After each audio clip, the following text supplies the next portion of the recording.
वेबनोवेल द्वारा प्रकाशित। जैसे ही नीचे के लोगों ने आखिरकार ऊपर आसमान में उसे देखा, उसकी आंखों में अचानक एक भयानक काली रोशनी चमकने लगी। उन आंखों की गहराई में एक आदिम काला पहिया तेजी से घूमता हुआ प्रतीत हुआ, और एक विनाशकारी दबाव तुरंत दुनिया पर छा गया। गड़गड़ाहट। जैसे ही उसने अपनी सर्वोच्च उपस्थिति का परिचय दिया, पूरा आत्मा चोर तारा क्षेत्र गहरे भय से कांपने लगा, यह महसूस करते हुए कि एक ऐसी शक्ति जो उसे पूरी तरह से मिटा सकती है, आखिरकार आ ही गई है। उसने अभी तक अपनी असली भयानक गहन शक्ति का प्रकटीकरण नहीं किया था, लेकिन तारा क्षेत्र और नीचे की हर आत्मा ने अपने शरीर और आत्मा पर उस भयावह विनाशकारी भय को पहले ही महसूस कर लिया था। उल्टी। ऊपर की सर्वोच्च सत्ता की मौन पूर्ण घूरती निगाहों के नीचे उसकी निगाहों में फंसे लोगों ने गाढ़ा काला खून उगलना शुरू कर दिया। उनकी आंखें हिंसक रूप से रक्तरंजित हो गईं, क्योंकि उनकी आत्माएं पतन के दर्दनाक कगार पर पहुंच गईं। उफ, आह, आह। निराशा के एक कोरस में कच्चे दर्द और घोर पीड़ा की चीखें फूट पड़ीं, और ये तबाही सिर्फ आत्मा चुराने वाले तारा लोक तक ही सीमित नहीं थी। आसपास के हर तारा लोक या ग्रह के हर निवासी को तुरंत वही अस्तित्वगत भय, वही भयानक दबाव अपनी आत्मा और शरीर को कुचलता हुआ महसूस हुआ। सोचने के लिए, उफ, हम उल्टी कर रहे हैं, फिर भी इतने कमजोर। आह। देव सम्राटों का समूह, जो अभी अभी अग्नि और रक्त की परीक्षा के माध्यम से क्रूरतापूर्वक अपने शिखर पर पहुंचा था, अचानक ठंडी जमीन पर गिर पड़ा। शक्ति में उनकी भारी वृद्धि पूरी तरह से निरर्थक थी। वे ही थे जो सीधे उसकी निगाहों के नीचे थे, और उनके तेजी से टूटते नए नए बने शरीरों की पीड़ा उनके अंतिम बलिदान की पूर्ण निरर्थकता का भौतिक प्रमाण थी। उल्टी, उनकी शर्मिंदगी उतनी ही गहरी थी जितना उनका काला खून थूका गया था। बहन। जमीन पर दर्द के बीच कैजी की आवाज एक टूटी हुई फुसफुसाहट सी थी, परम प्रेम और परम भय के मिलन की ध्वनि। उसने लाल रंग में लिपटी उस डरावनी औरत की ओर देखा, उसका मन बेचैनी से अपनी प्यारी यादों में खोया हुआ था। ऊपर वाली स्त्री, जिसकी उपस्थिति ने ही संसार को तहस नहस कर दिया था, आदि शैतान देवताओं की नियंत्रक, जिसने उसे लगभग मार ही डाला था, वही थी जिसे वह कभी आदर की दृष्टि से देखती थी, जिसने उसकी रक्षा की थी, जिसे वह बहन कहती थी। यह विरोधाभास पीड़ादायक था। ऊपर ब्रह्मांडीय विनाश के ठंडे राक्षसी निर्माता के विरुद्ध उसकी स्मृति का कोमल, उग्र रूप से सुरक्षात्मक भाई। और कौन हो सकता है, अगर टूटी हुई अशुभ लाल पोशाक वाली आकृति स्वर्गीय वध तारा देवता नहीं थी। उल्टी। जिस क्षण कैजी ने अपना सरल हृदय विदारक शब्द कहा, उसके और अन्य लोगों के गले से खून की कुछ और धाराएं निकल आईं, क्योंकि उन्हें ऐसा महसूस हुआ कि उनकी दृष्टि धुंधली हो गई है। फिर भी एक अचानक ही भयावह कुचलने वाला दबाव तुरंत ही हट गया। धीरे धीरे गिरे हुए साधकों के समूह ने ऊपर की ओर देखा, उनकी आंखों में भय और भ्रम की स्थिति थी। प्रतिपक्षी की आंखों से अंधेरा, आत्मा को झकझोर देने वाली रोशनी गायब हो गई थी, और उसकी जगह एक ठंडी डरावनी मुस्कान आ गई थी जो पूर्ण विनाश का वादा कर रही थी। हे। सोचना कि स्वर्ग के नियम वापस आएंगे और खुद को सुधार लेंगे। हे। उसकी ठंडी उपहासपूर्ण हंसी विशाल शांत लोक में गूंज उठी। तुम सबको आशा की एक आखिरी दयनीय चिंगारी देने का साहस करना, हालात को पलट देना। हे। लेकिन उस छोटी सी चिंगारी का कोई मतलब नहीं था। हे। उसकी क्रूर आवाज ने बचे हुए लोगों की निराशा का स्वाद लेते हुए मजाक उड़ाया। हे। अगर तुम तुच्छ प्राणियों के पास पर्याप्त समय होता, शायद पूरे 10 लाख साल, तो शायद तुम हालात बदल सकते थे। नीचे जो लोग होश में थे, वे बस अपनी मुठ्ठियां जोर से भींच सकते थे। घोर निराशा और आतंक उनकी आत्माओं को निगलने के लिए वापस दौड़ रहा था। नहीं, आतंक वास्तव में कभी गया ही नहीं था, वह बस छिपा हुआ था। विनाशकारी निराशा को बस एक क्षणिक हथियारबंद आशा ने कुछ देर के लिए छिपा दिया था। हे। लेकिन क्या यह अच्छा नहीं है? हे। ऊपर आकाश में स्वर्गीय वध सितारा भगवान ने भय का स्वाद लिया। स्वर्गीय नियम लौट आए हैं और यहां तक कि आदिकालीन अराजकता को भी पहले जैसा बना दिया है। हे। यह सचमुच अन्याय होगा। हे। अगर मैं अभी तुम सबको मिटा दूं, उसने नीचे खड़े स्तब्ध रक्तरंजित आकृतियों से धीरे से कहा। उसकी भयावह हंसी ने टूटे हुए लोक में आदिकालीन अंधकार की एक वास्तविक भौतिक लहर फैला दी, जिससे दूर नष्ट हुए तारों के टुकड़े हिंसक रूप से कांपने लगे। हे। तो फिर ये कैसा रहेगा? उसकी मुस्कान चौड़ी हो गई, एक प्राचीन ब्रह्मांडीय क्रूरता प्रकट हुई। हे। यह प्रभु तुम सबको एक ही मौका देगा। तुम जिन्होंने अभी अभी दुनिया की प्राचीन सीमाओं को हिंसक रूप से तोड़ा है, तुम जिन्होंने ताकत की एक शानदार नई ऊंचाई हासिल की है, तुम सब मेरे शैतान देवताओं के खिलाफ लड़ने के लिए अपने लोगों में से 3 को चुनोगे। हे। अगर तुम सब कम से कम एक लड़ाई जीतने में कामयाब हो जाओ तो यह भगवान हे तुम सबको जीवित रहने देगा। उसकी डरावनी आवाज गरज उठी, जिसने पूरे ईश्वरीय साम्राज्य के भाग्य को एक बेतुके डरावने दांव पर लगा दिया। इसके तुरंत बाद जमी हुई भावनाओं का प्रलय आ गया। आत्मा चुराने वाले क्षेत्र में एक सामूहिक पीड़ादायक आह भर गई। वह एक शब्द जीत एक क्रूर पीड़ादायक विरोधाभास था। यह पूर्ण आशा की वापसी थी, जो तुरंत एक असंभव आतंक में बदल गई। एक अर्थहीन जुए के लिए 3 आत्माओं को चुनो और ईश्वरीय क्षेत्र बच जाता है। हर चेहरा नई निराशा का एक कैनवास था। खेल को समझना। अंतिम चुनौती शैतान देवताओं को हराना नहीं थी, बल्कि 3 ऐसे लोगों को ढूंढना था जो संपूर्ण आदिम अराजकता का भार उठा सकें। हे। बेशक आप सभी के लिए इसे पूरी तरह से निष्पक्ष बनाने के लिए यह भगवान मेरे शैतान देवताओं की शक्ति को आपकी दयनीय वर्तमान ताकत तक सीमित कर देगा। हे। स्वर्गीय वध सितारा भगवान की आवाज एक बार फिर गूंजी। कृपालुता एक अंतिम उत्तम अपमान थी। अब से 10 दिन बाद यह भगवान वापस आ जाएगा। हे।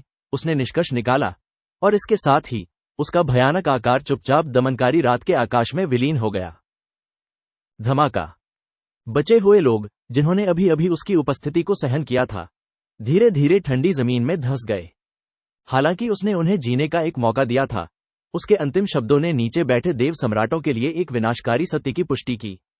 उनकी पूर्ण पीड़ादायक सफलता, उनके शरीर और आत्मा का अंतिम बलिदान, अभी भी दूरस्थ सच्चे ईश्वरीय क्षेत्र तक पहुंचने में विफल रहा था। धप धप धप। मुख्य हॉल में घुटने मुड़ गए, क्योंकि उनकी पहले से उमड़ती आशा हिंसक रूप से कुचल दी गई थी। सोचो, हमारे सभी क्रूर प्रयासों के बाद भी, खुद को विनाश के कगार पर धकेलने के बाद भी, हम अभी तक सच्चे ईश्वर के दायरे को छू भी नहीं पाए हैं। हा। एक आवाज, उन्मादपूर्ण दुखद हंसी से भरी हुई, गूंजी। उनकी आवाज से यह एहसास फूट पड़ा।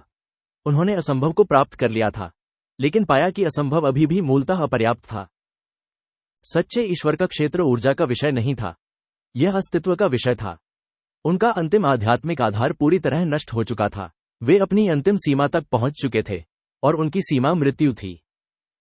सच्चे शैतानों से लड़ना, हा, मानो हम जीत जाएंगे। निराशा का अंतिम कड़वा तर्क जड़ पकड़ गया। भले ही सच्चे शैतान अपनी साधना सीमित कर लें, फिर भी उनके पास आदिम ज्ञान और युद्ध का अनुभव होगा। सबसे क्रूर मजाक, उन्हें 3 चैंपियन चुनने होंगे, जबकि वह जितने भी शैतान देवता चुनती है, उनमें से उन्हें एक चुनना होगा। ठीक है मेरे प्यारे, बेहतर होगा कि अब हमें नष्ट कर दिया जाए और हमारे मन और आत्मा की इस अंतिम उत्तम यातना को और लंबा न किया जाए।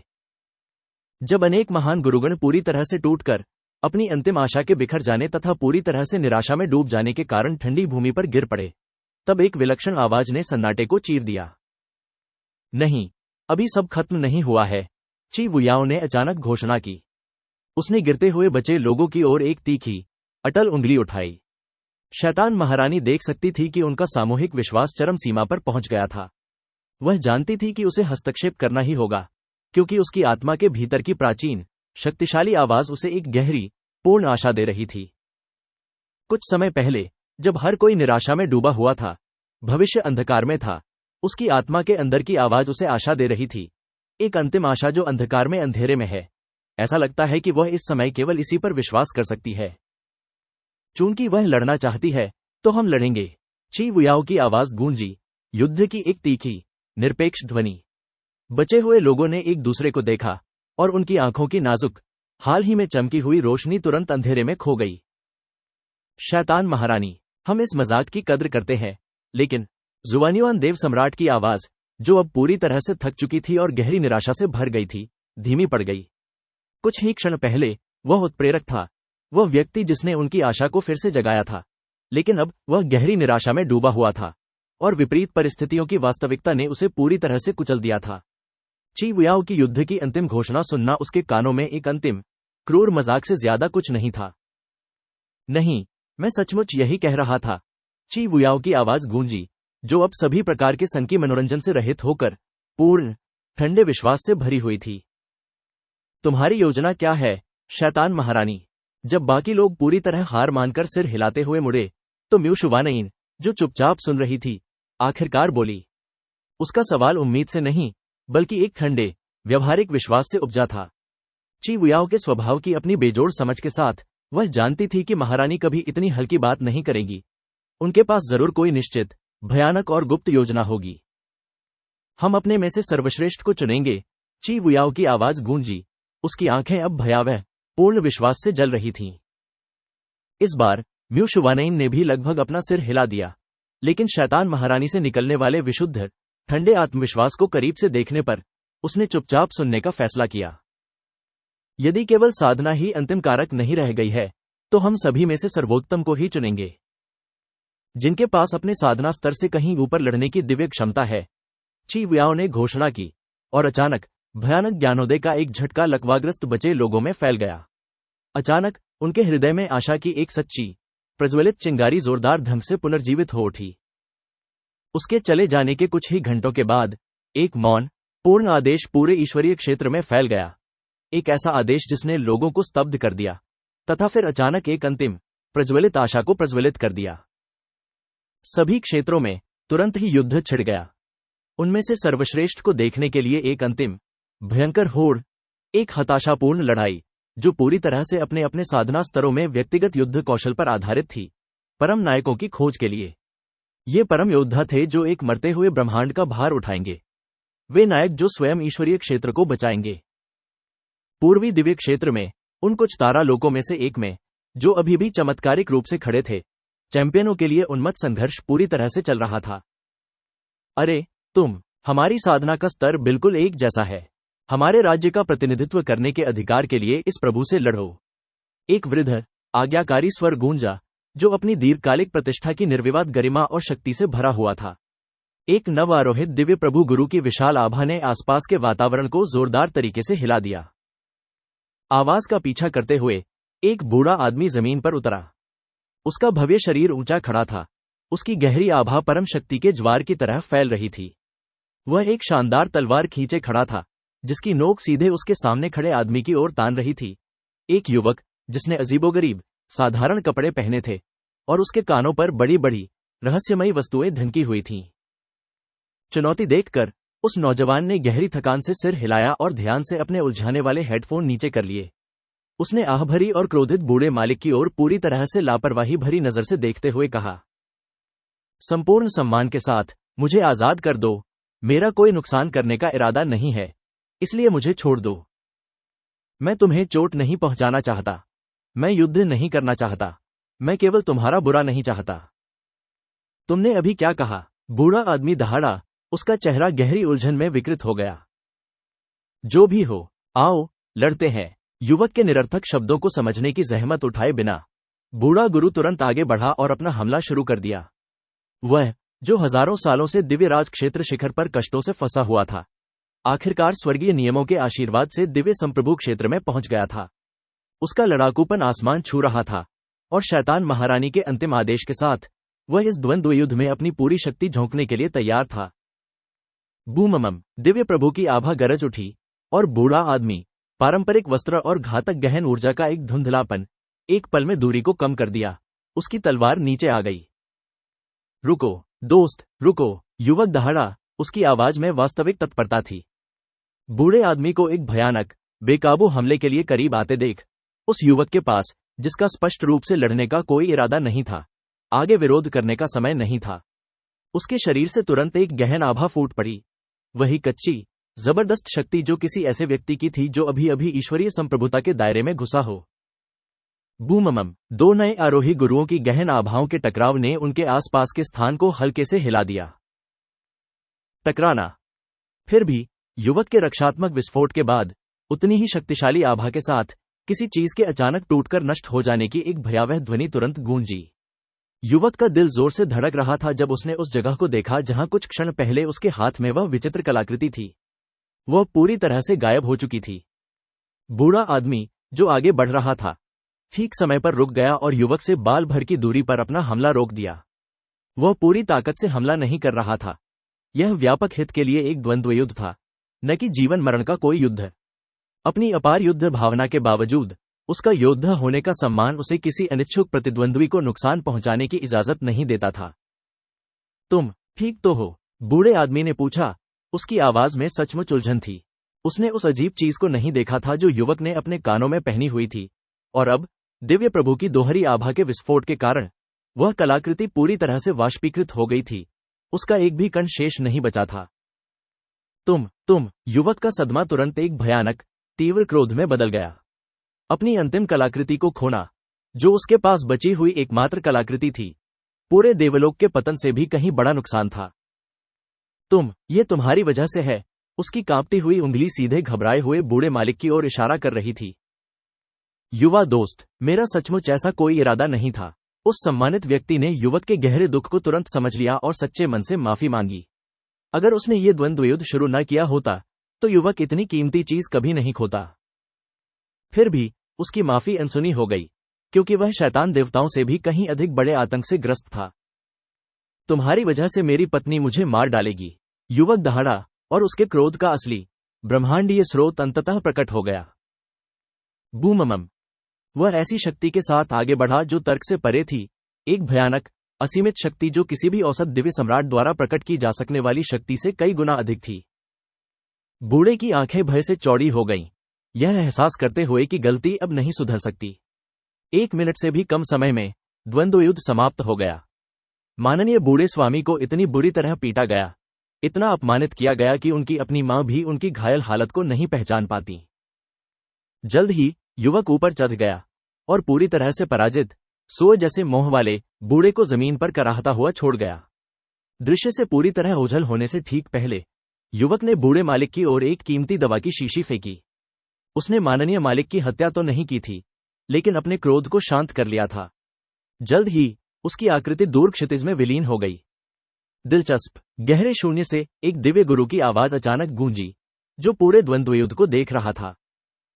दिव्य प्रभुता क्षेत्र स्तर 1, फिर भी अंतिम चरण के दिव्य प्रभुता क्षेत्र की बराबरी की शक्ति प्रकट करने में सक्षम। दिव्य गुरु ने बुदबुदाया, उनका मन असंभव गणना से चकरा रहा था। वे इस तारा क्षेत्र के राज्य राजा थे और स्वर्गीय नियमों के आशीर्वाद से अभी अभी दिव्य गुरु क्षेत्र में आरोहित हुए थे। उसने लंबे समय से इस टूर्नामेंट का आयोजन ईश्वरीय क्षेत्र का प्रतिनिधित्व करने वाले एक सच्चे चैंपियन को खोजने के लिए किया था, ठीक वैसे ही जैसे हर जीवित क्षेत्र के राजा ने किया था।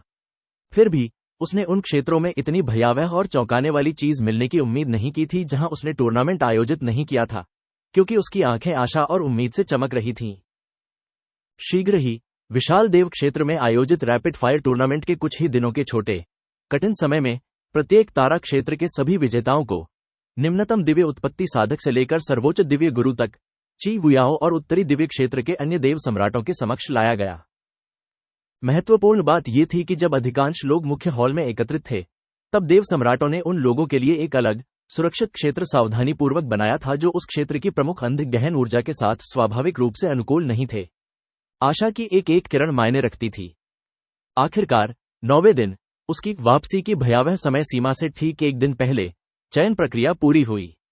अंत में केवल 3 ही पूरी तरह से ऊंचे स्थान पर रहे, जो पूरे देवलोक के उन्मत्त हताश टूर्नामेंट के निर्विवाद अंतिम विजेता थे। वे परम कुलीन थे, अपने अपने साधना स्तरों में ब्रह्मांड की सर्वश्रेष्ठ कृतियां। वे चुने हुए 3 अब आशा के अंतिम हताश क्षण में संपूर्ण ईश्वरीय क्षेत्र का प्रतिनिधित्व करेंगे। चैंपियनों की अंतिम निर्णायक सूची तैयार की गई। पहला चैंपियन परम स्वर्ग विरोधी विलक्षण प्रतिभा वाला व्यक्ति था, जिया युआनबा, जो दिव्य आत्मा क्षेत्र स्तर 1 पर खड़ा था। दूसरा चैंपियन अप्रत्याशित रूप से छुपा रुस्तम था, जियोमो, वह शांत, विचित्र, भयानक रूप से कुशल युवक जिसने द्वंद्व युद्ध में अपने वरिष्ठ को तुरंत ही कुचल दिया था तथा दिव्य संप्रभु स्तर 1 पर खड़ा था। और अंततः जब देव सम्राटों ने साम्राज्य का प्रतिनिधित्व करने के अंतिम अधिकार के लिए अपनी क्रूर आंतरिक लड़ाई लड़ी, तो विजेता दुखद रूप से अनिवार्य रूप से वही रहा। वह अपनी अद्वितीय बुद्धि, ठंडे सामरिक दिमाग और उत्कृष्ट युद्ध क्षमता के कारण अभी भी पिरामिड के शीर्ष पर खड़ी थी। ची वुयाओ, देव साम्राज्य की शैतान साम्राज्य, जो अपने अंतिम निराशाजनक क्षण में संपूर्ण ब्रह्मांड का भी प्रतिनिधित्व करेगी। इस बीच गैर गहन ऊर्जा साधकों को अलग करने वाले विशेष रूप से निर्दिष्ट हॉल में जियाओ मो पसीने से तरबतर था और बेतहाशा इधर उधर घूम रहा था। मैं पूरी तरह से बर्बाद हो गया हूं, उसने विलाप किया।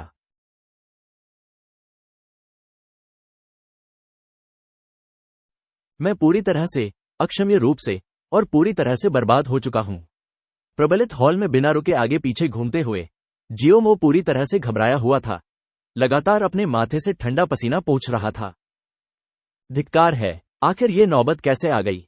वो चीखा, उसकी आवाज गहरी आत्मघृणा से भरी हुई थी। मुझे यहां कभी वापस नहीं आना चाहिए था। आह! फिर भी, चाहे वह कितनी भी जोर से गालियां दे या कितनी भी जोर से दहाड़े, विशाल हॉल न तो हिला, न ही कोई बाहरी आत्मा उसकी हताश चीखें सुन सकी। यह एकांत कक्ष सर्वोच्च गहन शक्ति के साधकों द्वारा निर्मित और निर्मतापूर्वक सुदृढ़ किया गया था, जिसे किसी भी ऊर्जा उभार को रोकने के लिए डिजाइन किया गया था। आशा की इस नितांत जेल में उसके छोटे से गुस्से का कोई मतलब नहीं था। आगे पीछे घूमते हुए जियोमो ने समय के उन बिंदुओं को जोड़ने की पीड़ादायक प्रक्रिया शुरू की, जहां उसका जीवन इतनी भयावह रूप से गलत दिशा में चला गया था। उस समय जब अराजक पौराणिक गहन देव सम्मेलन ने अपने प्रारंभिक दौर पूरे कर लिए थे और रैंकिंग में सबसे निचले पायदान पर होने के कारण पूरी तरह से अयोग्य घोषित कर दिए जाने के बाद जियाओमो को तुरंत शाश्वत स्वर्ग देव क्षेत्र से बाहर भेज दिया गया था। जैसा कि उसने वर्तमान सम्राट युनचे को बताया था, उसने तुरंत उस एकमात्र स्थान की ओर लंबी, कठिन यात्रा शुरू कर दी, जिसके लिए उसका दिल सचमुच तरस रहा था। पूर्वी दिव्य क्षेत्र को छोड़ने के बाद जियोमो को अंततः अपने दूर के घर तक पहुंचने में लगभग 1 वर्ष का समय लगा। एक छोटा, उजाड़ तारा क्षेत्र जिसमें कुछ निर्जीव ग्रह थे, एक महत्वपूर्ण अपवाद के साथ, पृथ्वी नामक ग्रह। मेरी देवी, मेरे जीवन की सबसे प्यारी, मेरे भटके हुए कदम को क्षमा कर दो। मेरा कभी इरादा नहीं था कि मैं तुम्हें इंतजार करवाऊं। यही तो जिंदगी थी, मेरी प्यारी, जिसने मेरे भाग्य का फैसला किया। जियाओमो ने घर लौटते ही काव्यात्मक माफी मांगी, लेकिन उसे अपनी महिला मित्र की खाली, मृत आंखों वाली घूरती निगाहों का सामना करना पड़ा।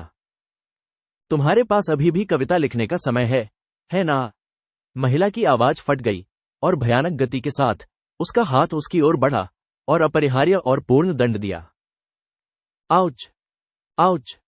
आह! जियोमो की दर्द भरी आवाज गूंजी, ऊंची और पूरी तरह से विश्वास दिलाने वाली, क्योंकि उसे गुस्से में महिला ने कान से बेरहमी से खींचा था। प्रिय, कृपया मेरी बात सुनो। आह! आह! जियाओमो गिड़गिड़ाने लगा। उसका शरीर थोड़ा उछल रहा था, फिर भी उस महिला की उंगलियां, जो उसका कान खींच रही थीं, और भी कस गईं क्योंकि उसने तुरंत उसकी चीख में एक अलग, सूक्ष्म बदलाव देखा। वह स्पष्ट रूप से दर्द का नाटक कर रहा था। क्या गहन ईश्वरीय क्षेत्र मजेदार था? आपको 1 साल से ज्यादा समय के लिए गायब होना चाहिए था। वह दहाड़ी और उसका कान पकड़कर उसे अपने पास खींच लिया। उसका क्रोध गहन शक्ति की किसी भी आवश्यकता से असंयमित था। नहीं, प्यारे, यह आह नहीं था। जियाओमो ने अपने नकली अभिनय में पूरी ताकत लगाते हुए चीखकर जवाब दिया। विडंबना ये थी कि वह वास्तव में पूरी तरह से अछूत था। पौराणिक गहन देव लोक से वापसी की अपनी कठिन यात्रा के दौरान अपने गुरु पूर्वज द्वारा प्रदत्त प्रचुर साधना संसाधनों की बदौलत उसने दिव्य क्लेश लोक में अपनी सीमाओं को तोड़ दिया था और पृथ्वी पर वापस कदम रखने से पहले ही दिव्य आत्मा लोक तक सफलतापूर्वक पहुंच गया था। लेकिन अपनी उच्च साधना को दरकिनार करते हुए भी, भले ही वह केवल प्रथम गहन लोक में ही क्यों न पहुंच रहा हो, सच्चाई ये थी कि उसके सामने खड़ी स्त्री, जिसमें कोई गहन शक्ति नहीं थी, उसे कोई नुकसान पहुंचाने में पूरी तरह असमर्थ थी। लेकिन उसके प्रति उसका प्रेम परम था और उसके स्वभाव की उसकी समझ पूर्ण थी। उसे धर्मी क्रोध के इस अनुष्ठान में आनंद आता था और वह इसे संपन्न करने में प्रसन्न था। वह उसकी पत्नी थी, उसकी एकमात्र पत्नी, और वह उसके प्रेम को केवल गहन शक्ति के लिए कभी नहीं बदलेगा। पूछताछ और कान खींचने का सिलसिला पूरे 1 घंटे तक चलता रहा। आखिरकार उस औरत ने उसे छोड़ दिया। उसका गुस्सा पूरी तरह से शांत हो गया और उसने धीरे से हाथ बढ़ाकर उसे चूम लिया। मुझे तुम्हारी बहुत याद आई। शुक्रिया, सही सलामत वापस आने के लिए, प्यारे। आखिरकार लंबे समय से चली आ रही चाहत पूरी हुई। समय तेजी से बीतता गया और जियाओमो और उसकी पत्नी एक सुखी, प्रेमपूर्ण वैवाहिक जीवन में बस गए। स्वाभाविक रूप से इस दौरान वह आखिरकार अपनी पत्नी को अपने साथ साधना करने के लिए राजी करने में कामयाब हो गया। इसकी एकमात्र वजह साफ थी, वह ज्यादा समय तक उसका साथ दे पाएगी। जियाओमो अपनी लंबी उम्र को किसी और से बेहतर समझता था और उसकी सबसे बड़ी इच्छा थी कि वह उस अनंत काल को साझा करे। हालांकि उसकी प्रगति धीमी थी। पिछले 1 दशक में उनकी दुनिया एकदम सही थी। फिर एक दिन उनके छोटे, आदर्श ग्रह पृथ्वी का आकाश अचानक अंधकार में हो गया। नहीं, अंधकार कहीं ज्यादा गहरा था, क्योंकि पूरा छोटा तारा मंडल ही अचानक छाया में डूब गया। जियोमो, जो अपने मास्टर पूर्वज के अनकहे संसाधनों की बदौलत सफलतापूर्वक दिव्य राजा क्षेत्र में चढ़ गया था, ने तुरंत अपने घर पर एक भयावह व्यापक ऊर्जा को उतरते हुए महसूस किया। दिन हफ्तों में बदल गए और जल्द ही पूरी दुनिया के लोग इससे बुरी तरह प्रभावित होने लगे। सभी जीवों के दिलों में अकथनीय क्रोध और कच्ची नफरत की एक गहरी लहर उठी। राष्ट्रों और लोगों के बीच, यहां तक कि जानवरों और सभी प्रकार के प्राणियों के बीच भी युद्ध स्वतः स्फूर्त रूप से भड़क उठे। आखिरकार जियाओ मो अब और चुप नहीं रह सका। उसे हस्तक्षेप करने के लिए मजबूर होना पड़ा। अपनी विशाल दिव्य राजा शक्ति का उपयोग करके पृथ्वी पर सभी प्राणियों को तुरंत स्थिर और निलंबित कर दिया। भारी पीड़ादायक हृदय के साथ वह एक बार फिर पृथ्वी से चला गया, भ्रष्टाचार के ब्रह्मांडीय कारण का पता लगाने के लिए दृढ़ संकल्पित। पहले की तरह उसने अपनी पत्नी से वादा किया कि वह शीघ्र ही लौटेगा और उसके लिए साधना संसाधनों का विशाल भंडार छोड़ जाएगा। वह जितना आगे बढ़ता गया, उतनी ही भयावह घातक ऊर्जा उसे महसूस होती गई। उसे अपने गहरे विचार भी कच्ची, जहरीली, घृणित भावनाओं से दूषित होते हुए महसूस हुए। अपने गुरु की सुरक्षात्मक कलाकृति की बदौलत ही वह अंततः एक बार फिर ईश्वरीय क्षेत्र के केंद्र, पूर्वी दिव्य क्षेत्र तक सुरक्षित पहुंच पाया। फिर भी जब वह खोजबीन कर रहा था और उत्तर खोज रहा था, तो अंततः सत्य, जो किंवदंतियों में सबसे भयानक है, उसके सामने आ ही गया।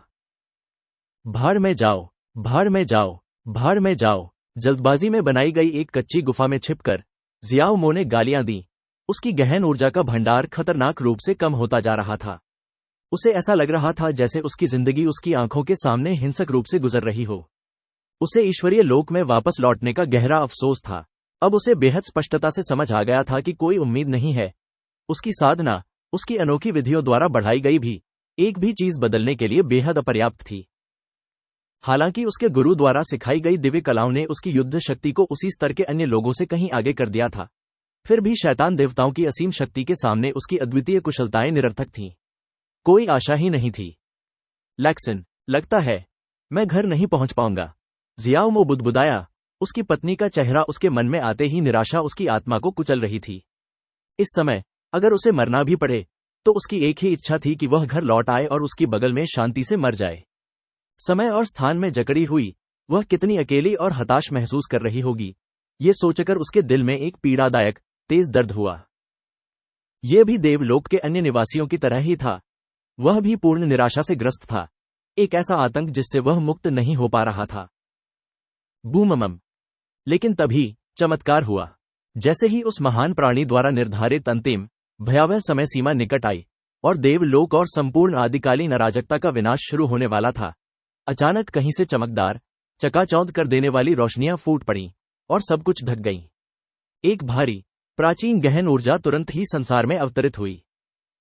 जियाओ मो, जो चुपचाप अपने फोन पर संगीत सुनकर अपनी आत्मा को शांत करने की कोशिश कर रहा था, उन कुछ गानों में से एक जो उसकी पत्नी ने उसके लिए खुद गाए थे, अचानक जाग उठा। उसका पूरा शरीर गहन ऊर्जा के अराजक प्रवाह को पागलपन और हिंसक रूप से आत्मसात करने लगा। जल्द ही उसकी शक्ति दिव्य राज क्षेत्र से दिव्य प्रभु क्षेत्र तक फैल गई। जैसे ही वह चमत्कार की तलाश में अपनी गुप्त गुफा से बाहर निकला, वह रुक गया। भाड़ में जाओ, भूल जाओ, मैं अभी घर लौट जाऊंगा। चूंकि शैतान देवता बेवजह निष्क्रिय लग रहे थे, इसलिए उसे अपनी पत्नी के पास लौट जाना चाहिए था। शैतान देवताओं ने दुनिया को नष्ट क्यों नहीं किया, यह अब उसकी समस्या नहीं थी। इसलिए अपने कीमती बचे हुए हेडफोन लगाए वह ग्रह से जाने ही वाला था कि उसकी मुलाकात उस बूढ़े गुरु से हुई जो अचानक लड़ने पर आमादा था। इससे भी बुरी बात यह थी कि जिस क्षण उसने अपना बचाव किया, उसी क्षण उसकी व्याकुलता के कारण वह अपना अनमोल हेडफोन पूरी तरह से रखना भूल गया और अंततः वह नष्ट हो गया। इससे भी ज्यादा भयावह सच्चाई जिसने उसे हिलाकर रख दिया, वह ये थी कि वह हेडफोन एक अनमोल, खास तौर पर बनाया गया खजाना था जिसे उसकी पत्नी ने उसके लिए खुद बनाया था। अपने अंध, बेकाबू गुस्से में उसने बूढ़े मालिक की जमकर पिटाई की और चला गया। फिर भी उसकी त्रासदी और भी गहरी हो गई जब अचानक उसे कई समूहों का सामना करना पड़ा जो सिर्फ उससे लड़ने पर आमादा लग रहे थे। उसके पास कोई विकल्प न होने पर उसने उन्हें एक एक करके हरा दिया और अंततः जब उसका क्रोध चरम पर पहुंचा, तो एक और बूढ़ा आदमी, एक उच्च शक्ति वाला, प्रकट हुआ और उसने दावा किया कि वह इसी तारामंडल का राजा है और सारी लड़ाई उसकी परीक्षा लेने के लिए उसके आदेश पर हुई थी। तुमने जो कुछ भी कहा, जियाओ मो को दायरे के राजा की बातों की जरा भी परवाह नहीं थी। सब कुछ शब्द ने ही क्रोध के एक अंतिम, जबरदस्त विस्फोट को जन्म दे दिया। उसकी आत्मा की गहराइयों से एक भयानक तलवार प्रकट हुई, आकाश को चीरती हुई, और सीधे बूढ़े दायरे के राजा की ओर बढ़ी। बूममम, बूममम, बूममम। जल्द ही एक और भयावह लड़ाई छिड़ गई, जब जियोमो ने दिव्य गुरु क्षेत्र के सच्चे स्वामी, क्षेत्र के राजा को हराने के लिए सचमुच अपनी जान की बाजी लगा दी। और भयावह सच्चाई ये थी कि वह सफल रहा। अपने गुरु द्वारा सिखाई गई हर दिव्य क्षमता और कला का इस्तेमाल करते हुए जियाओमो ने पूरी ताकत लगा दी, और अंततः राज्य राजा की करारी हार हुई। आखिरकार राज्य राजा द्वारा बुलाए गए छिपे हुए दर्शकों को भी आगे आना पड़ा और जियाओमो को उस बूढ़े व्यक्ति का पूरी तरह से सफाया करने से रोकना पड़ा। उसकी असंभव उपलब्धि तुरंत ही ची वुयाओ के कानों तक पहुंच गई, और उसे तुरंत उसकी प्रबल इच्छा के विरुद्ध उत्तरी दिव्य क्षेत्र में ले जाया गया। 7वें दिन विभिन्न साधना स्तरों के अनगिनत चैंपियनों को एक अंतिम भयानक मुकाबले के लिए सामने लाया गया, जिसमें सभी ने पूरी ताकत झोंक दी। अंततः सभी उप टूर्नामेंट विजेताओं को अंतिम चयन के लिए देव सम्राटों के सामने लाया गया। देव सम्राटों को यह तय करना था कि उनमें से कौन देवलोक की अंतिम हताश आशा का प्रतिनिधित्व करेगा। जियाओमो चुने गए 3 लोगों में से एक था। बाकी 2 में से एक उसके जैसा ही एक और युवक था, जिसकी भयावह आभा किसी ऐसी शक्ति का आभास देती थी जो तर्क से परे थी, और जो अपने से पहले सभी दिव्य प्राणियों को जानता था। जियाओमो ने जो सुना था, उसके अनुसार इस विशाल शक्तिशाली युवक के पास महान क्रोध की पौराणिक शिरा थी, एक ऐसी शक्ति जो उसे अपने साधना स्तर पर अपने जैसे ही हर चुनौती देने वाले को आसानी से परास्त करने की क्षमता देती थी। फिर भी जियाओमो को एक बेचैन कर देने वाली ठंडक महसूस हुई। इस व्यक्ति में और भी बहुत कुछ था जिसकी आंखें उसकी आत्मा में चुभती हुई प्रतीत होती थीं। और जहां तक अंतिम तीसरे व्यक्ति का प्रश्न है, तो अंतिम विकल्प दुखद रूप से, अनिवार्य रूप से देव क्षेत्र की महारानी ची वुयाओ ही थीं। युनगो की चमत्कारी उपचार शक्ति के प्रभाव में तीनों चैंपियनों की सभी चोटें तुरंत ठीक हो गईं। किसी ने भी संसाधन जमा करने या एक भी गोली छिपाने की बात नहीं सोची। नए नए देव सम्राटों से लेकर सबसे छोटे चिकित्सक तक सभी ने एक ही लक्ष्य पर काम किया, जीवित रहना। फिर भी किसी तरह जियाओमो, जिसकी साधना तीनों में सबसे छोटी थी, को एक गहरी भयावह संगति का एहसास हुआ। कुछ तो बहुत गड़बड़ थी, लेकिन वह घबराहट में इधर उधर टहलते हुए उस विसंगति का पता ही नहीं लगा पा रहा था। कल वह दिन था जब उसे शैतान देवताओं के नाम से जाने जाने वाले भयानक प्राणियों का सामना करना था। वह बस यही दुआ कर सकता था कि वह जिंदा रहे। बहन, कृपया आपको मेरे साथ चलना होगा। आत्मा चुराने वाले क्षेत्र के कई दिव्य महलों में से एक के अंदर म्यू बिंग्यून की विनती भरी आवाज गूंजी। उसका शरीर कांप रहा था क्योंकि वह उसके सामने खड़ी आकृति से विनती कर रही थी। बिनुन, मैं बिल्कुल नहीं कर सकती। म्यू शुवानइन ने धीरे से सिर हिलाते हुए इनकार कर दिया। उसने अपनी छोटी बहन को कसकर गले लगा लिया और म्यू बिनुन के चेहरे पर बहते ठंडे आंसुओं को बेरहमी से पोंछ दिया। कल के लिए भी एक मौका पाने के लिए मुझे पीछे रहना होगा। क्या सचमुच कोई और रास्ता नहीं है? म्यू बिंग्यून ने पूछा। उसकी आवाज गहरी निराशा से भर गई। शायद, लेकिन अभी पूरे ईश्वरीय लोक की यही एकमात्र आशा है। म्यू शुवानइन ने अपनी छोटी बहन से धीरे से अलग होते हुए फुसफुसाया। तो कृपया, अगर सचमुच कोई कल है, तो मेरे लिए अच्छी तरह जियो। उस अंतिम विनाशकारी आदेश के साथ म्यू शुवानइन की आकृति एक तेज चमकती हुई सफेद रोशनी में गायब हो गई, इससे पहले कि उसके आंसू बिंग्यून के सामने गिर पाते। म्यू बिंग्यून का बेहद कमजोर शरीर धीरे धीरे अनिवार्य रूप से ठंडे महल के फर्श पर गिर गया। धप। अपने कांपते शरीर के साथ म्यू बिंग्यून ने अपनी बड़ी बहन की आभा को पकड़ने की पूरी कोशिश की, लेकिन जो कुछ बचा वह ठंडी खाली हवा थी। जब आखिरी वक्त आता है तो वो सचमुच बेकार हो जाती है। वो कुछ भी नहीं कर सकती। अपनी बेबसी का ये विनाशकारी एहसास उसके लिए आखिरी और दर्दनाक झटका था। आखिरकार 10 दिन की निर्धारित समय सीमा से पहले की अंधेरी रात आ ही गई। गोपनीयता की ठंडी चादर तले हजारों गहन जहाज चुपचाप उड़कर घेरे हुए आत्मा चोरी क्षेत्र से बाहर निकल गए। गहन नौकाओं पर मौजूद हर एक व्यक्ति स्पष्ट रूप से स्तब्ध था। कई लोगों को उनके अपने अपने स्वामियों ने तुरंत वहां से चले जाने का सीधा आदेश दिया था। उन्हें विवरण तो नहीं पता था, लेकिन उनके स्वामियों के स्वर में जो अंतिमता थी, उससे उन्हें पता चल रहा था कि कल एक बड़ी विनाशकारी घटना घटने वाली है। हालांकि कुछ लोगों ने अपने प्रभु की चुप्पी पर सवाल उठाए, और कुछ जो इस बात पर पूरी तरह से आश्वस्त नहीं थे कि वे कल के बाद जीवित बच पाएंगे, उन्होंने साथ रहने और अपने अंतिम क्षणों का सामना करने की विनती की, लेकिन उनकी विनती अस्वीकार कर दी गई। अंततः उन्होंने पाया कि उनके प्रभु ने उन्हें सचमुच बाहर फेंक दिया है, और उन्हें परम प्रेमपूर्ण बलिदान के सर्वोच्च आदेश द्वारा जाने का आदेश दिया गया है। उनके प्रभु की एकमात्र आशा यही थी कि जाने वाला बेड़ा ईश्वरीय क्षेत्र की एक जीवित स्मृति को शून्य में ले जाएगा। दो आकृतियां, दोनों वृद्ध पुरुष, वीरान सन्नाटे में खड़े थे। उनकी निगाहें आकाश पर टिकी थीं जहां हजारों गहन नर्क तेजी से आत्मा चुराने वाले तारा लोक के ऊपर काले शून्य में विलीन हो रहे थे। दोनों पुरुष ही पीछे रह गए थे, अभी भी बचे हुए दो देव सम्राट। बूढ़े तियानकी, क्या तुम्हें कुछ बहुत ही गड़बड़ लग रही है? एक अनकही दहशत भरी आवाज गूंजी। वक्ता बैंगनी सूक्ष्म देव सम्राट जीवेई हाओचेन थे, जो अपने पुराने सहयोगी से बात कर रहे थे, जो चुपचाप आकाश की ओर देख रहा था। इसके बाद जो सन्नाटा छा गया वह भारी था, ब्रह्मांडीय रहस्यों और आसन विनाश के भार से लदा हुआ। बूढ़े हाओचेन, क्या तुम्हें सच में लगता है कि मेरे हाल के काम बहुत गलत थे? एक लंबी पीड़ादायक चुप्पी के बाद जुवानियुआन के देव सम्राट जुवानियुआन तियानकी ने आखिरकार कहा। उनका सवाल कोई जवाब नहीं, बल्कि एक दर्दनाक स्वीकारोक्ति थी, जिसमें उन्होंने अपने सबसे पुराने दोस्त से उस पागलपन का न्याय करने को कहा था जिसने उन्हें जकड़ लिया था। बैंगनी सूक्ष्म देव सम्राट अपने पुराने दोस्त के सवाल से बेहद चौंक गए। उन्होंने जल्दी से अपने विचारों को संभाला और जवाब देने से पहले पिछले कुछ दिनों की उन्मत्त जानलेवा घटनाओं पर विचार किया। अच्छा, अगर मुझे बताना ही पड़े तो तुम पिछले कुछ दिनों से काफी उन्मत्त व्यवहार कर रहे हो। बूढ़े हाओचेन ने इस बेतुकी बात का जिक्र किया। हमें और हर किसी को अपनी पूरी सीमा तक धकेलना, एक और सफलता के लिए लगभग मरना, हमें एक उच्च शक्ति की ओर ले जाने के लिए इतने डरावने विश्वास के साथ बोलना। हा, यह बिल्कुल आपके जैसा नहीं है।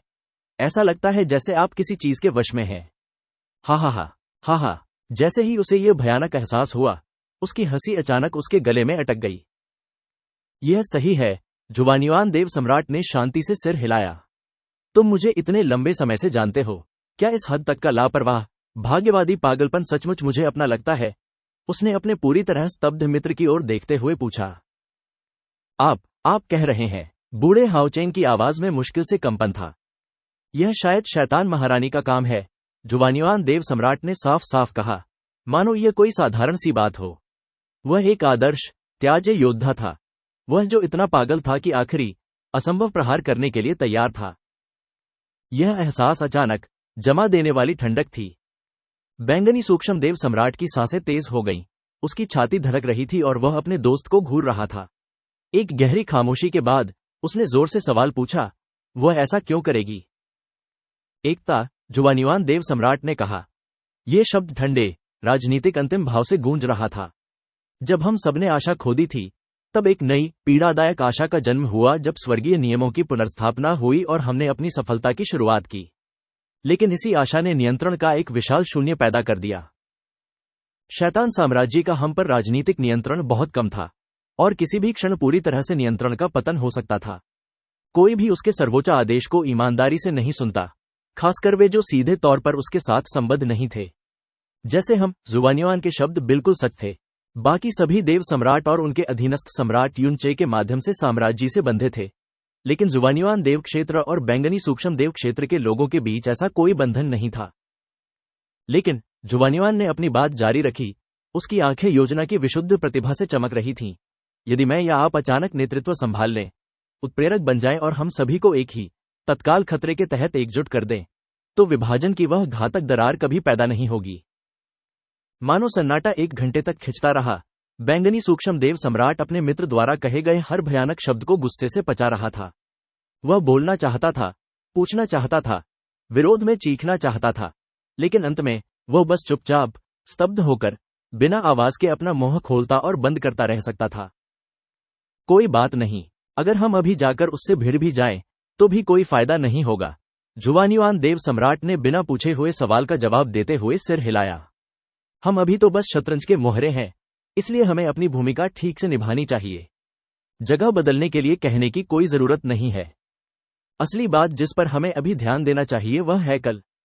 इस बार जुवानियुआन देव सम्राट का पूरा स्वर बदल गया। एक खतरनाक, उत्सुकता भरी रोशनी उसकी आंखों में उतर आई। शायद मैं उस दिन, वर्षों पहले, वहां मौजूद ही न होता, जब वह उत्तरी दिव्य क्षेत्र की नई देव सम्राट मात्र थी, जब उसने पहली बार पूर्वी दिव्य क्षेत्र में घुसपैठ की थी और अपनी एक किंवदंती बना ली थी। लेकिन अब मौका आ गया है। हा। शैतान महारानी, मुझे दिखाओ कि तुम सचमुच कितनी प्रतिभाशाली हो। जुवानियुआन देव सम्राट की उन्मत्त हंसी गूंजी, एक अंतिम, हताश प्रार्थना और चुनौती। बैंगनी सूक्ष्म देव सम्राट ने बस अपनी मुट्ठी कस ली और हार मान ली। जो होगा सो होगा। अब उन सबका जीवन शैतान महारानी की सर्वोच्च, निर्दयी गणना पर टिका हुआ था।